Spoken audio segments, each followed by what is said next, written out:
Deadhouse Gates. When I think about this book, I feel as if it's not just one book. It feels as if I'm reading three separate novels enclosed in one book, I guess. Because there are three different narratives throughout this book, and they are so divorced from one another that it just becomes, looking at it in hindsight, it feels as if so much has happened throughout the course of this single novel. Like, there is the perspective of, there are a lot of different perspective characters, but there are three different main perspectives and main finales going on, main arcs going on. The first is of Felice and Perrin and Heberic and Baudin and all of those people. The second is everything that's going on with Igarian, Mappo, Fiddler, Absalar, and Gracchus. And the third is what's going on with Coltane and Diker. And then between all of this mess, Kalam Mekar has a whole another arc. I'm not going to count Kalam as his own separate book because his finale kind of happens with Fiddler and the rest of the gang, but still, it is a very,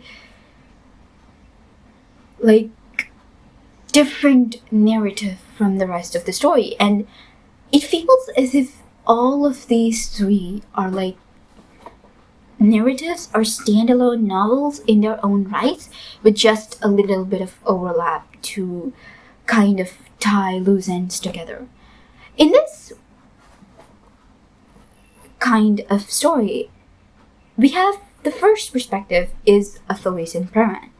Now, Felice and Perrin is the sister of our old friend Ganos Perrin, and also has the extreme bad luck of having Tavore as her sister. She is probably the character that I did not like the perspective of at all. She's probably the one I hated the most. Because I get it, she has been through a lot of trauma in this entire story. She has been through hell through the story, and yet she is so, and she has every right to be bitter and every right to be absolutely just, she has the right to be an absolutely unlikable human being. But at the same time, she is an unlikable human being, and I just don't like her. I cannot understand her perspective. I cannot, every time I am in the perspective of Felicen, it is such a pain. It hurts to be in her head because, wow, it hurts so much. So let's talk about her story. Her story starts with her being quite literally sold off to slavery by her own sister. And at the same time, there is a weird omen of death lurking in and around her. Tavore, not cool. Just, how can a sister sell off her own little sister for position of power? Just, it doesn't make sense. I hate her. I do understand that she did send Baudin to just kind of rescue her throughout this entire process, but still, just the hatred I have for her is probably the only thing I share with Felice and Perrin. It is probably the only thing that we have in common. In Skullcap, she is abused. She is abused a lot, and we can see that she doesn't understand how much she is being taken advantage of. She understands it, but she also accepts it, and she's kind of also in love with the guy who has abused her, but not. I do not understand this. She does hate Bowden for killing him. And Bowden is absolutely right. He is absolutely and totally right in saying that that dude deserved so much worse than what he got. Anyways, Tailweaver and Skullcap. Tailweaver escaping, I was actually fine with Felicien. But the more time she spent with Heberick and Bowden in the desert, the more I hated her. Because this woman, they are escaping on a desert and they need to get to a place, and she is not pulling her own damn weight. She is not pulling her weight. She is not. The tipping point for me where I realized I absolutely and totally hated her was when she proposed to eating Heberick. Heberick is the only person I actually pseudo-liked. Like, I did not like any of the trio. Felicien is just plain spiteful, and I don't like her, even though I understand that she has every reason to be spiteful. Even though I do understand that she is justified in a sort of twisted way in her hatred, but her hatred should be towards like Tavore or someone else, which it is, but it should not be towards Heberick. What did Heberick ever do to her to deserve this much spite? To just cannibalism is where the line should be drawn. At least should be drawn. Like, even thinking about eating Heberick for survival. No, just it hurts, and it's like it feels as if just it's done. This character is no longer redeemable. This character is no longer someone whose perspective I can bear.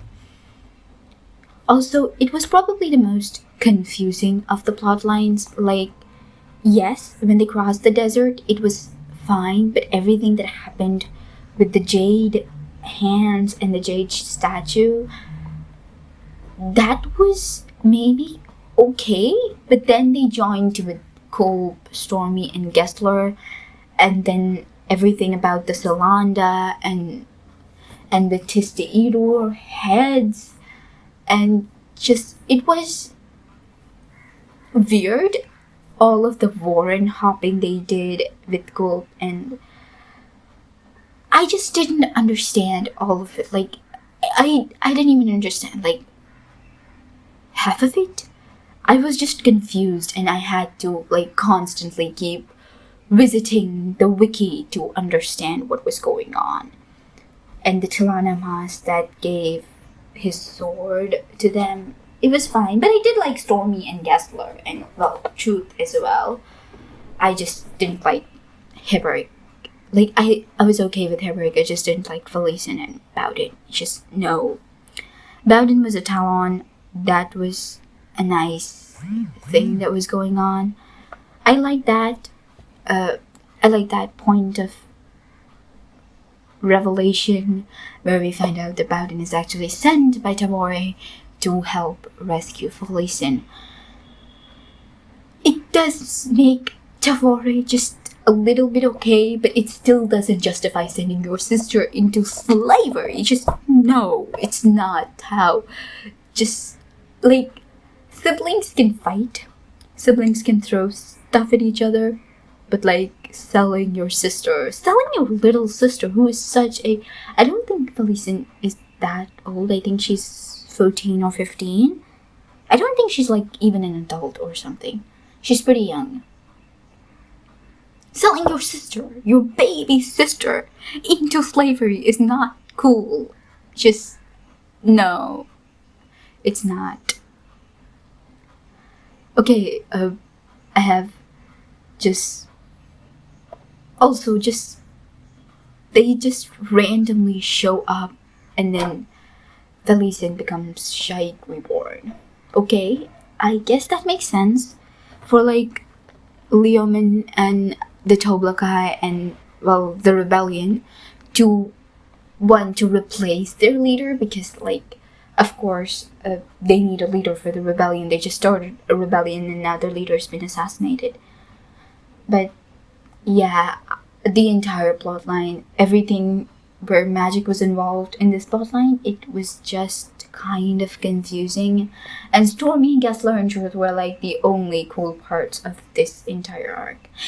I liked Heberick and all of the things that he was saying about lore and about the ancient cities and everything, about his, like, the things he was seeing it was pretty cool, but still, just, I didn't like being in Felician's BOE at all. Okay, but that's probably Felician is the only thing that I have to complain about Deadhouse Gates, because the rest of the book was just so epic. Okay, so Felician was alright, she was fine. I understand where she's coming from, but I still don't like her as a character. And I don't even think she's supposed to be likable. Like, yeah, cannibalism is a big no. But, I mean, she's not actually cannibalistic. She hasn't actually eaten Heberick. But even suggesting that is just, it weirds me out. Okay, so now we have Felician out of the way. Let's talk about Fiddler and Crocus and the gang. So, at the end of Gardens of the Moon, I was really annoyed that Whiskey Jack's squad was splitting up, because, I don't know, I had gotten so used to their dynamic together that I wanted to see more of them. But then I'm actually really glad for this book, because this is the book where we kind of see Fiddler. Like in the previous one, Fiddler was kind of a background character. The main, like, if there is such a thing as a main character in the series, were probably Whiskey Jack, Quickpen, and Kalam. And Fiddler was always, like, in association with Hedge. Like, anytime Fiddler came up in the scene, he was always with Hedge, and anytime Kalam came up in the scene, like, his scenes were much more individualistic, but still he would always work along with Quickpen. But in this book, we see Kalam working alone, and we see Fiddler working alone, and it's great. I am still not sold on Absalar and Crocus's characters. I get it, but I just don't love them as much as I love the others. They're fine as characters. I can understand some of their motivations, but just no. Actually, in this book, I came to appreciate Absalar more. Like, I still have the same thing with Crocus. Like, I'm okay with him.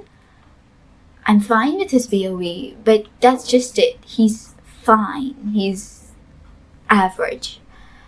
But I really came to appreciate Absalar more and more when she goes and she meets her father, and mostly when she talks to Icarium, and this crisis of identity where she's not the girl who left her village, but she's not the god who possessed her.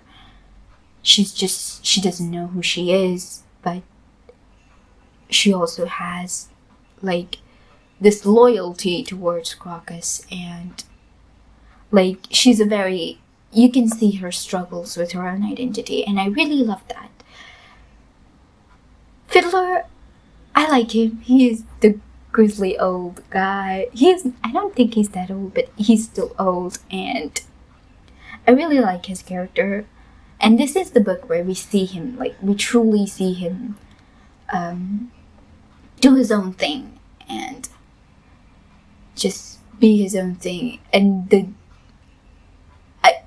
scene where he is acting as a Graf, I think that's what it's called, and he is escorting Crocus and Absolar. It's really hilarious and it's wonderful, and you can see that you can really see him taking up the role of being a leader once Kalam has gone away and is doing his own thing.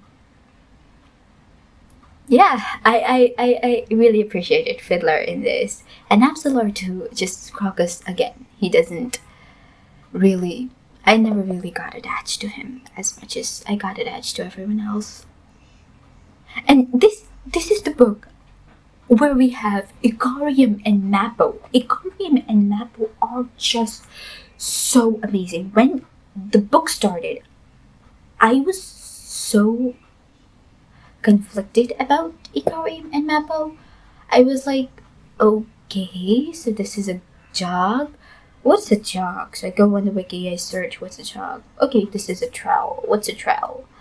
And so much of what they talked about, so much of their conversations just kind of went over my head, and they were talking about lore and different languages and stuff, but at the same time, just Mappo's pain, Mappo's anguish, God, it hurt so much. In the beginning, I guess I was like Ikariam, where I didn't understand Mappo's angst, for the lack of a better word, where Mappo was constantly just like, I wish you wouldn't ask that question. I wish you would not find out about your past. And just, but then when they are in Tremolor, when it's the finale, when they are in the Azat house, God, when Ikariam finds out the truth and he's going and Mappo, it hurts so much. You can see this is true friendship. These two, the pair of Ikariam and Mappo, they are such amazing people, and they understand. Mappo understands Ikariam so well, and at the same time, Ikariam struggles to understand himself and understand Mappo, and yet he cares so deeply about his companions. The word friend just carries so much more depth and meaning when it's Ikariam and Mappo. They are companions. They belong with each other forever and ever. And the dedication and the loyalty they have towards each other is just unrivaled. Like, it is such a beautiful and yet such a tragic sort of bond they have. Like, Mappo knows. At least, I mean, it's a lie, yes, but Mappo does started this charge under the impression that Ikariam is the one who kind of murdered his own clan, even though it was the Nameless Ones and not actually Mappo, but not actually Ikariam. But even then, when nothing other than seething hatred should be in his heart with regards to Ikariam, he's just such a wonderful friend to Ikariam. And when he betrays his charge, when he betrays the Nameless Ones for his friend, God, it hurts so much. It really, really does hurt so much.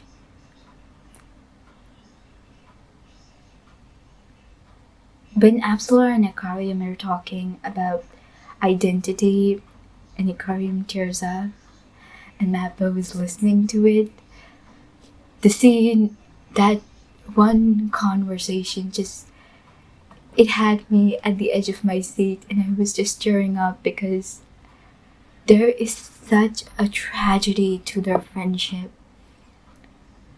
and it hurts. Like, it really, really does. When Ikariam is enraged in Tremolor, wow, just, it was such a beautiful story. I am in love with these two characters. I just love them. There are no words that I can say for Ikariam and Mappo. They are just, their bond just completely redefines the meaning of the word friend. When they call each other friend, it is just such a wonderful bond, and they are such amazing companions, and I'm just in love with Mappo. He's amazing. The dedication and the loyalty he has, it's just beautiful. Wow. They're amazing. Okay, so now we have Kalam. Kalam and his arc was alright. No, actually, it was really wonderful. Like, the beginning was fine. I was like, why the hell is he separating from his friends? Is he stupid or something? But it actually, like, Kalam's solo mission is actually a part that I enjoyed a lot. Like,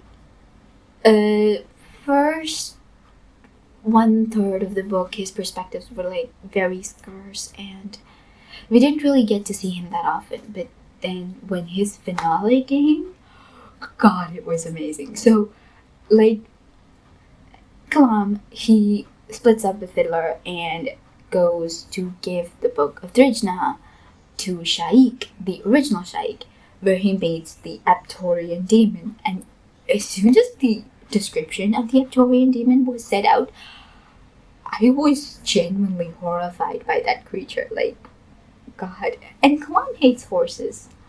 I mean, okay, he doesn't... I think he hates horses. Anyways, just...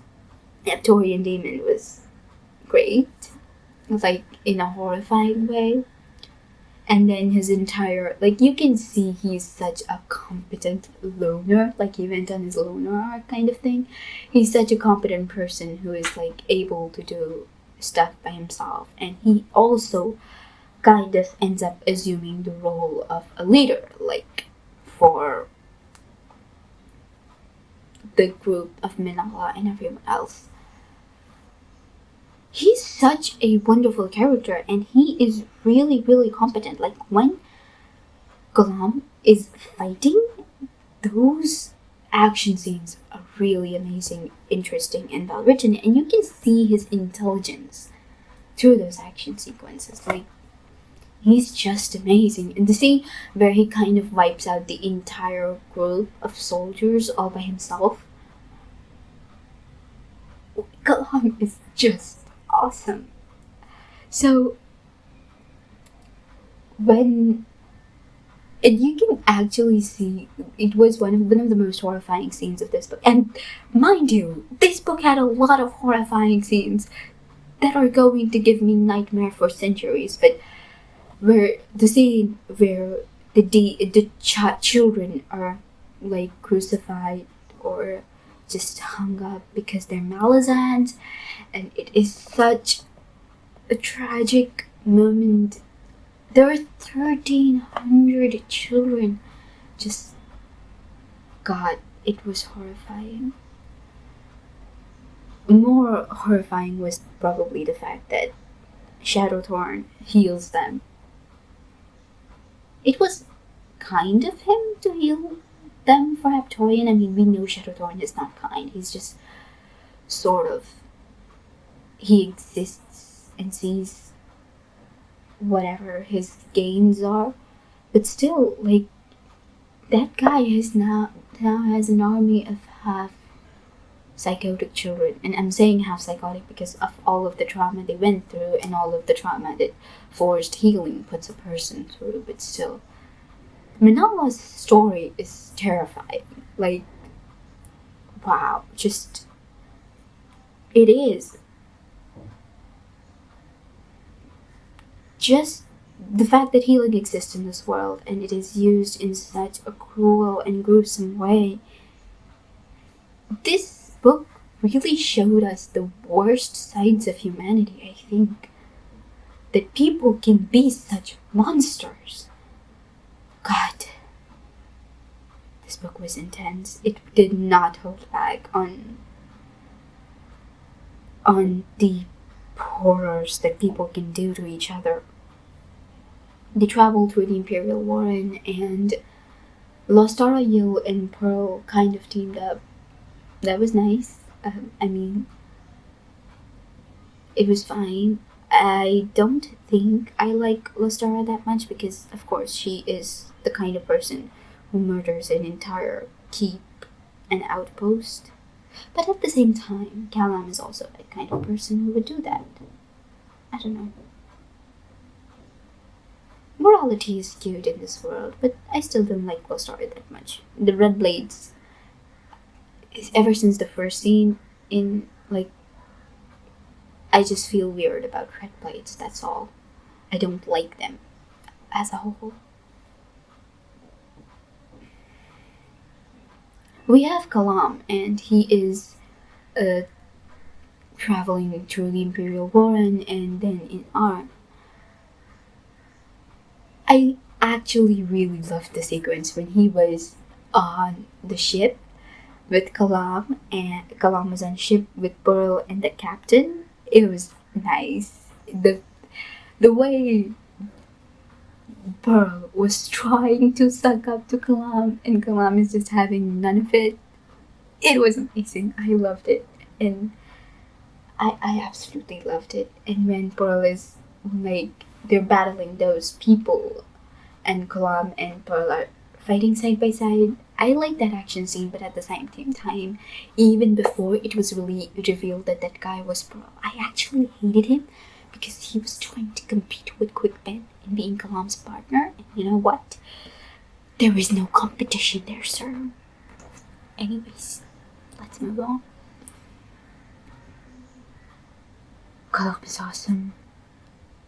He is an absolutely and totally amazing superhuman being, and he doesn't even have any magical powers. His claw training is just on the next level. I always thought he was awesome because he was an assassin, but god damn it, this guy, assassins have nightmares of him. He wiped out so many of the claw just in Mala City while being injured, and his wife, she comes just...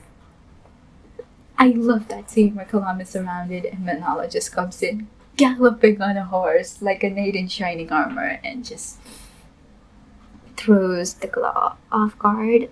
It's amazing. I love that scene, and that's where I was actually sold on Manala. I liked Manala as a character, but that's when I actually fell in love with her, just galloping on a horse to save her man. Beautiful.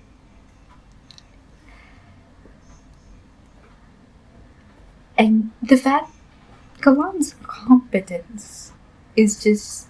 it speaks in the fact that Topper goes on and he's like, yeah, he's injured.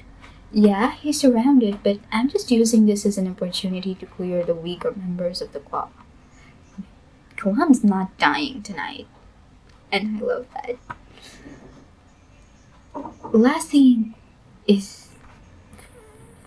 I guess she's creepy, but at the same time, it does make sense. The reveal that Tujek One-Arm's forces are outlawed because Lassine was using that as an opportunity to strike an alliance with Kaladin, Burden, and Amandarig. It makes sense. It just does. It makes sense for the person who kind of... I think Lassine is a pretty smart person, so... yeah, it makes sense for her to make that move. And it is a really good move because I cannot imagine... I can imagine Whiskey Jack maybe betraying his empire, but Dujek betraying his empire is something I didn't think that was likely anyways, and it also puts everyone in a position where they can actually come back to this place. Okay. The final scene between Lassie and Kalam was absolutely brilliant. And of course, there was Shadowthorn. I respect Kellenred a lot. He is one of those characters that we have not spent a lot of time with, but at the same time, every time someone talks about Kellenred, like Coltane was talking about Kellenred, he seems like such a smart guy, and he must be a really smart guy to just erect an empire that spans like at least 3 continents by himself. But like,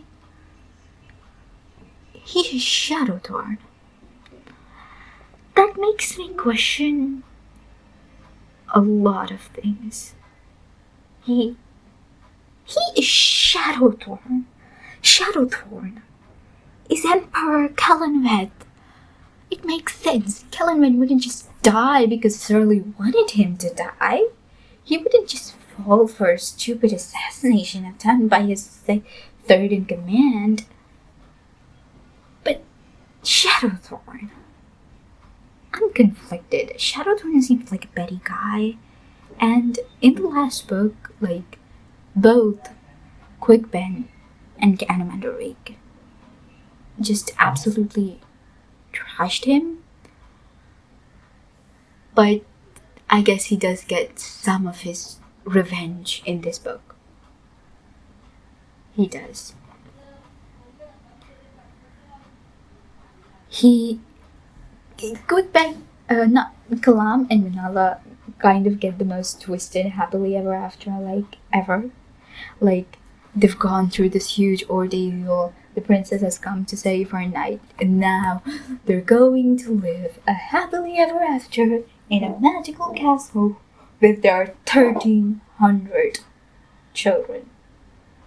And also, that magical castle happens to be in the Shadow Realm, inside the Shadow Warren. It is a happily ever after. Like, they're getting married, they're in a nice place, they have an entire castle. It is also, at the very same time, extremely twisted. And I'm glad that the children that Shadowthorn healed become Kalam and Minala's adopted children, but 1,300 traumatized kids having to raise them. I mean, I know Minala is an amazing person, and I know Kalam is an amazing person. And also, Aptorian is kind of like their second mother. I just shudder to think what kind of family that would be. The dynamics between that particular family. I just do not understand. It is beyond my comprehension. But at the same time, like, those kids, they have a mom like Minala, another mom like Aptorian, and just a dad like Kalam. They're like the luckiest kids in the world at the same time, so I like it, but wow, it is the most twisted happily ever after I have ever seen. That's why you don't make deals with the God of Shadows, who happens to be a former emperor. Okay, I've been talking for a long time, and I haven't even started on Coltane. There is too much hurt there. That's why I kept it kind of for the last. Diker and Coltane. Wow. We never even got his POV. Like, we never even got to be in his mind. And I hate Pomqual. I hate Malikrel. I hate Corbolodon.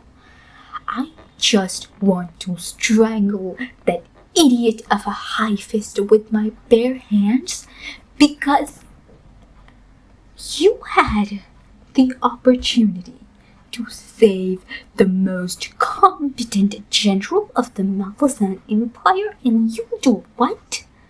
You send 10,000 of your soldiers disarmed and to their own slaughter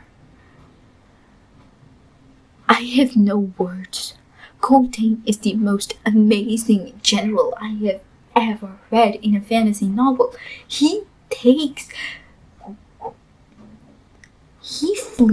in a fight halfway across the continent, constantly fighting, constantly defending himself, the refugees, and every single time at a severe disadvantage. And what does that get him? A mercy kill. A public execution. I hate it. It is such a big tragedy. Like, this is what happens when incompetent people are in command. Coltain, every single moment we spent with that guy was pure bliss and pure gold. He is such a smart person. When he get like God, he is such an amazing person.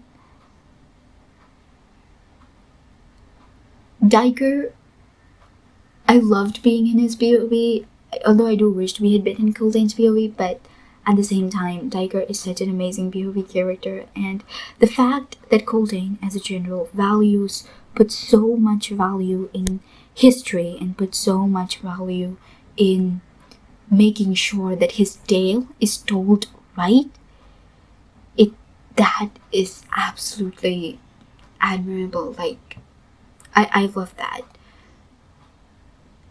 I also love Sormo Inat, even though he creeps me out a little bit because, like, a child speaking like an 80-year-old guy is creepy. But Bolt and Sormo Inat and Nella and Nether, they were such an amazing group of characters. They worked so well together, and probably the most tragic of all was Corporal List. Like, that guy died in training so many times. He was such an amazing companion to Diker, the historian. And he stood there with his final stand. The war camps, the camps of Coltain, everything that he did, you can see his competence, you can see how much he cares. He is an absolute paragon hero, and he died because of Malikrel and Pomqual, and I hate them. I hate them for it. I hate the rebellion, and the fact that Corbolodom, the Renegade Fist, just no. He should not have been defeated by such an incompetent force. It is the most tragic of all of this. But I hate this. One of my favorite scenes from Coltain's arc was the scene where Diker is actually traveling with the enemy's forces, and they're within sight of Coltain's forces, and he just runs. He just gallops his horse straight into the Malazan army, and everyone's like, oh guys, Diker is back. And the people are like, old man, why are you running towards the enemy? I actually love that scene. It is amazing. Also, the entire thing that was going on with the sappers, it was brilliant.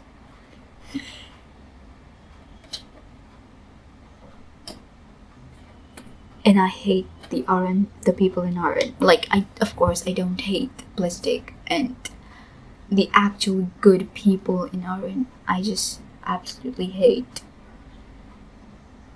every single person who was with Pomqual and Malikrel. I just hate them.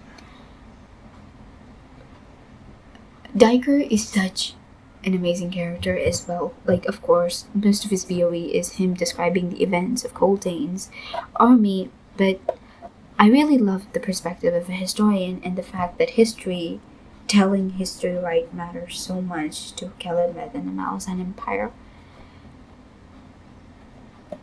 he leads the entire refugees into Aran and is actually the person because of whom Aran is saved. Because if he hadn't acted in time, if he hadn't acted in time, then Aran would have fallen. But at the same time, just the fact that Coltain died is a massive tragedy, and it is an absolute gut punch, but even that would have been fine. Even stopping there would have been fine. Like, you killed such an important general. Just stop with the genocide now.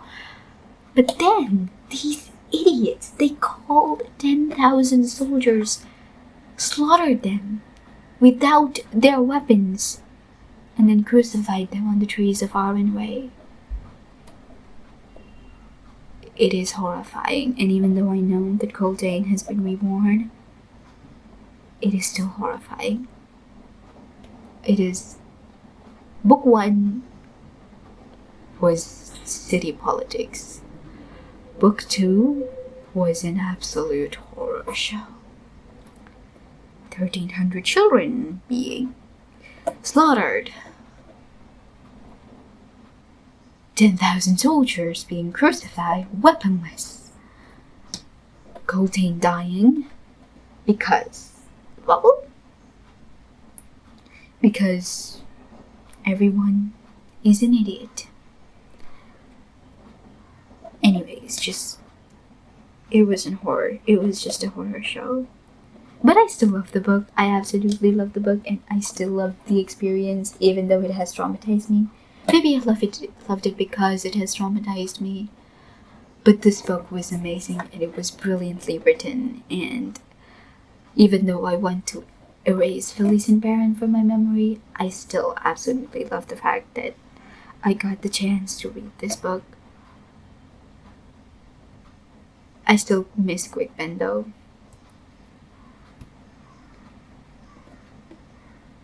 Anyways, we'll see him in the next book, I guess.